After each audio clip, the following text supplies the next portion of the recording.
देश में अगर कोई सबसे तानाशाह प्राइम मिनिस्टर हुआ है तो इतिहास में लिखा जाएगा, वो होंगे आदरणीय नरेंद्र मोदी। और ये पहला प्रधानमंत्री है, पहली भाजपा की जो मोनोपोली बनी हुई है कि जब जनता इनसे सवाल पूछेगा, जब भी कोई राजनीतिक दल इनसे सवाल पूछेगा, जब भी ये कटघरे में खड़ा होगा तो ये विपक्षियों पे तोहमत लगाने का काम करता है। और विपक्षी जब इनसे सवाल करता है तो उन्हें देशद्रोही और राष्ट्रद्रोही कहने का काम करते हैं। तो ये भारतीय जनता पार्टी और इनके नेता अपनी नाकामी को छुपाने के लिए विपक्ष के पीठ के पीछे आके खड़ा होना चाहते हैं, लेकिन उत्तर प्रदेश और देश की जनता इनको अब कहीं से कहीं तक घास डालने वाला नहीं है। अरे कभी उस गरीब झोपड़ी में भी दिया जला कि नहीं जला उसे तो देख लेते, उस बूढ़ी के पेट में अनाज पहुंचा या नहीं पहुंचा उसे भी तो देख लेती है सरकार। नमस्कार, मैं शालिनी झा और आप देख रहे हैं पीआरबी। इस समय हमारे साथ बातचीत करने के लिए मौजूद हैं मनमोहन झा गामा जी। इनसे हम चर्चा करेंगे विधानसभा चुनाव को लेकर जिसके लिए काफ़ी कम वक्त बचा है और सभी पार्टियां अपनी अपनी तैयारियां शुरू कर चुकी हैं। पूरी तरह से जो है अब एक किसान मुद्दा एक बड़ा मुद्दा माना जा रहा है, उसको लेकर भी हम इनसे चर्चा करेंगे और कैसे पार्टी एक दूसरे पर आरोप प्रत्यारोप लगा रहे हैं उस पर भी हम इनसे बात करेंगे। शुरुआत यहीं से करते हैं सर कि अभी हाल ही में एक सर्वे आया है जिसमें भारतीय जनता पार्टी ने जो कृषि कानून को रद्द करने का फैसला किया है उसका कहीं ना कहीं उन्हें फ़ायदा मिलता नज़र आ रहा है। पंजाब में उन्हें बढ़त दिखती हुई नज़र आ रही है। 127 दिन शेष हैं और उत्तर प्रदेश में आ रहे अखिलेश हैं। और जहाँ तक इनके सर्वे की बात की जाए, सर्वे हो, गोदी मीडिया हो, जो इंटरनेशनल अपने आप को कहलाते हैं, ये सब के सब इस तरीके का आपको देंगे मैसेज ताकि इनको वोट की मशीन में गड़बड़ी करने में आसानी हो। वरना धरातल पे भारतीय जनता पार्टी कहीं नहीं है। भारतीय जनता पार्टी को हर वर्गों ने नकार दिया है, चाहे वो किसान हो, दलित हो, पिछड़ा हो, अगड़ा हो, ऐसा कोई सगा नहीं है जिसे इसने ठगा नहीं है। आप कह रहे हैं किसानों की आपने बात की, लेकिन किसानों को लेकर तो इतना बड़ा फैसला लिया गया। आज नरेंद्र तोमर ने बड़ा बयान दिया है, उन्होंने कहा है कि किसानों की मांग को जो है अब भारतीय जनता पार्टी ने पूरा किया है तो अब वो बॉर्डर खाली करके घर वापस लौट जाए। का बरसा जब कृषि सुखाना, उस बारिश का क्या लाभ जब सारा फसल ही हमारा सूख जाए। कहते हैं ना कि जब बारिश होने का मौसम हो उस वक्त में इंद्रदेव अगर बारिश दे दे तो हम इंद्रदेव की पूजा करते हैं और कहते हैं भगवान बहुत प्रसन्न है, धान का फसल बहुत बढ़िया हुआ है। लेकिन ये सरकार क्रूरता, जालिमता का हद पार कर दिया, हठ धर्मिता का हद पार कर दिया। इस सरकार को जब पता था कि बॉर्डर पे बैठने वाला किसान है, उस किसान की जायज़ मांगे हैं, फिर भी ये हम किसानों को कभी खालिस्तानी, कभी आतंकवादी, न जाने किस किस नामों से नवाजा हमें। उस वक्त में भी इनसे हम यही कहा करते थे कि हम भगवान श्री कृष्ण के वंशज हैं।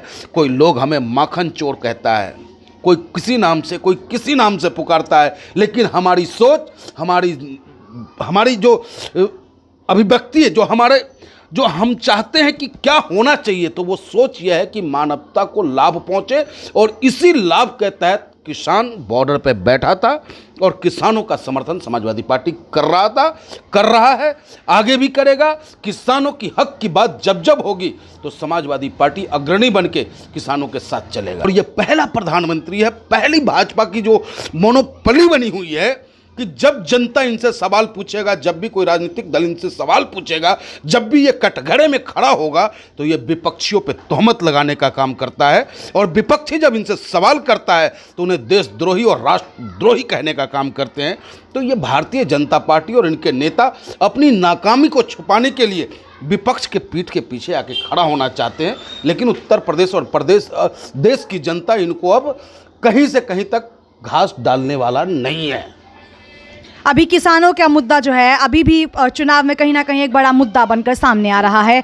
कल मनोहर लाल खट्टर जो है पीएम मोदी से मिले हैं, जिसके बाद उन्होंने बयान दिया है कि एमएसपी पर कानून बनाना जो है वो संभव नहीं। क्यों संभव नहीं है? आपने उस दिन भी कहा था कि 1 कॉल की दूरी है, फिर भी कांटा बिछाना आपकी मजबूरी हो गया था। आज ऐसी क्या आवश्यकता पड़ी? किसका डर? तो किसान कॉल कर लेते पीएम मोदी को, अगर वो भूल गए तो। फोन इतना आसान अगर होता तो हम और आप भी प्रधानमंत्री जी से बात कर लेते हैं। आम लेकिन वो तो कहते हैं मैं जनता के लिए 24 घंटे मौजूद हूँ, उनकी सेवा में लगा हूँ। जितनी भी गोदी मीडिया है या आप लोग हैं, आप लोग वास्तविक में देश की धरोहर को दिखाने का काम कर रहे हैं, देश की वास्तविकता को समाज के सामने परोसने का काम कर रहे हैं। ये पहला प्रधानमंत्री है जो इंटरव्यू देने से भी डरता है। इससे पहले का प्रधानमंत्री इंटरव्यू दिया कि नहीं दिया, जनता के सवालों का जवाब दिया कि नहीं दिया, लेकिन ये पहले प्रधानमंत्री हैं कि कभी भी सिर्फ अपने मन की बात कही, जन की बात को नहीं सुना। और जब इनका अपना धरातल से जमीन खिसकता नजर आया है, कहते हैं फाट, यानी कि जब स्थिति आपका बिल्कुल दयनीय हो गया, आपने देखा कि जनता हमें कहीं से कहीं तक नहीं स्वीकार कर पा रहा है, तो आनन फानन में आप आते हो और देश से माफ़ी मांगते हो। और उसी आंदोलनकारी को जिसे आप खालिस्तानी और पाकिस्तानी कह करके संबोधित करने का काम किया था, उसे आप हिंदुस्तान का किसान कह करके माफ़ी मांगते हो। ठीक है, आपने माफ़ी मांगी, आपकी माफ़ी को स्वीकार किया। इस माफ़ी का सिर्फ आपको एक लाभ मिलने जा रहा है कि आप पश्चिमी उत्तर प्रदेश या किसानों के बीच जाकर वोट मांग सकते हो, लेकिन वोट आपको प्राप्त होने नहीं जा रहा है। लेकिन यही विपक्षी पार्टी है जो पहले इस बात का विरोध कर रही थी कि बीजेपी जो है इस कानून को वापस नहीं ले रही। अब जब कानून वापस हो गए हैं तो भी विपक्षी इनका विरोध कर रहे हैं, आखिर क्यों? आप कैसे भूल जाती हैं? 3 काला कानून वापसी के लिए आंदोलन किया, उसके साथ एमएसपी की गारंटी की भी बात किसानों ने की थी।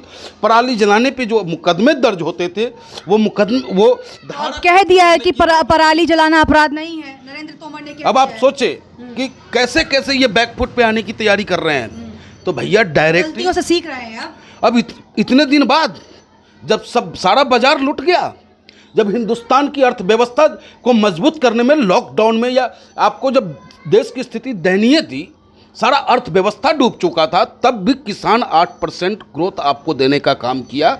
और आज देश की स्थिति इतनी भयावह हो गई है, तब जाकर के आपका निंद्रा भंग हुआ है। मुरोसलिन की तरह आप ड्रम बजाते हो, यहाँ किसान मर रहा होता है, आप जापान में जाकर ड्रम बजाने का काम करते हो। तो ये हमारे देश के प्रधानमंत्री हैं। बात करते हैं कि हवाई चप्पल वाला हवाई जहाज में बैठेगा, लेकिन हवाई चप्पल वालों के पांव से वो हवाई चप्पल भी छीनने का काम इस सरकार ने किया है। आप बात कर रहे हैं हवाई अड्डे की, तो मैं आपको एक बात बता दूं कि उत्तर प्रदेश की जनता को जो है 5 एयरपोर्ट की सौगात मिलने वाली है, जिसका शिलान्यास बहुत जल्द प्रधानमंत्री नरेंद्र मोदी करने वाले हैं। अजी शिलान्यास ये करेंगे, उद्घाटन तो अखिलेश यादव करने जा रहे हैं, ये शिलान्यास करेंगे। शायद जो काम विपक्ष के अधूरे छूट गए हैं वो पीएम मोदी की सरकार अब पूरा कर रही है, उसमें क्या गलत है? पूरा करें, हम तो चाहते हैं कि हमारे प्रदेश का विकास हो, लेकिन ये प्रदेश का विकास नहीं करके सिर्फ अपने वोट का विकास करना चाहते हैं, जो कहीं ना कहीं गलत है। ये हमारे देश के और प्रदेश के प्रधानमंत्री बन के अगर बात करें तो मैं इनको सैल्यूट करता हूँ, लेकिन जब ये भाजपा और एक ही तबके की बात करते हैं तो कहीं ना कहीं पीड़ा पहुंचती है। बाबा भीमराव अंबेडकर के संविधान को ठेस पहुंचता है। कल संविधान दिवस था, संविधान दिवस पे बहुत अच्छे और लच्छेदार ढंग से सारा दोष विपक्षियों पे मटने का प्रयास किया, लेकिन अपनी तानाशाही को कहीं उजागर नहीं किए। जबकि इस देश में अगर कोई सबसे तानाशाह प्राइम मिनिस्टर हुआ है तो इतिहास में लिखा जाएगा, वो होंगे आदरणीय नरेंद्र मोदी जी। अभी एक सर्वे आया है जिसमें उत्तर प्रदेश को जो है सबसे गरीब राज्य बताया गया है। बिहार और झारखंड से भी कहीं ना कहीं आगे निकलता नजर आ रहा है उत्तर प्रदेश। क्या कहेंगे? ये सरकार की गलत नीतियों का नतीजा है। सरकार की गलत नीतियों का नतीजा है कि जितना अखिलेश जी ने उद्योग लाने का निर्णय लिया, सिर्फ समिट के नाम पर उत्तर प्रदेश के करोड़ों करोड़ रुपए बर्बाद किए गए। अरे कभी उस गरीब झोपड़ी में भी दिया जला कि नहीं जला उसे तो देख लेते। उस बूढ़ी माँ के पेट में अनाज पहुंचा या नहीं पहुंचा उसे भी तो देख लेती ये सरकार। लेकिन नहीं, सिर्फ इसने दिया वहां जलाया और जलवाने का काम किया जहां इसको टीआरपी मिल जाए, चाहे प्रदेश की जनता बाहर में जाता हो, प्रदेश की अर्थव्यवस्था चौपट हो जाता हो। इससे न भाजपा के नेताओं पे कोई फर्क पड़ रहा है। अब जो है किसान मुद्दा जो एक बड़ा मुद्दा माना जा रहा था, उसे कहीं ना कहीं लोग जो है वो कह रहे हैं कि अब ये मास्टर स्ट्रोक है बीजेपी की तरफ से और जो है वापसी ज़रूर करेगी आने वाले विधानसभा चुनाव में 5 राज्यों। नहीं नहीं नहीं नहीं, ये तो अपना ख्वाली पुलाव पकाते रहे ये, लेकिन ये सब संभव नहीं है। जनता जान चुकी है इनको। जनता इनका जो है बोरिया बिस्तर लपेट के इनको, अब जो कह रहे थे ना कि हम झोला लेके जाने कभी भी जा सकते हैं, तो भैया ये अफ़गानिस्तान नहीं है कि तालिबान चढ़ गया और वो उसका राष्ट्रपति भाग गया। तो यहाँ हम लोग भागने भी नहीं देंगे आपको। भागने नहीं देंगे बीजेपी को अगर हारती है तो? बिल्कुल भागने नहीं देंगे। जो इनका कुकृत्य रहा है उसके खिलाफ कार्रवाई होगी। इन सबको जेल की सलाखों के पीछे डालने का काम समाजवादी पार्टी करेगी। तो ये थे हमारे साथ मनमोहन झा गामा, जिन्होंने ये कह दिया है कि अगर बीजेपी हारती भी है तो उन्हें भागने नहीं दिया जाएगा। और इस बार जो है विधानसभा चुनाव में जो बड़े बड़े मुद्दे हैं उस पर जनता वोट करेगी और बीजेपी को बुरी तरह से हराएगी और समाजवादी पार्टी की ही सरकार जो है आने वाले विधानसभा चुनाव में उत्तर प्रदेश में बनेगी। अब सरकार किसकी बनती है ये तो आने वाला वक्त बताएगा। आप बने रहिए PRB के साथ। धन्यवाद।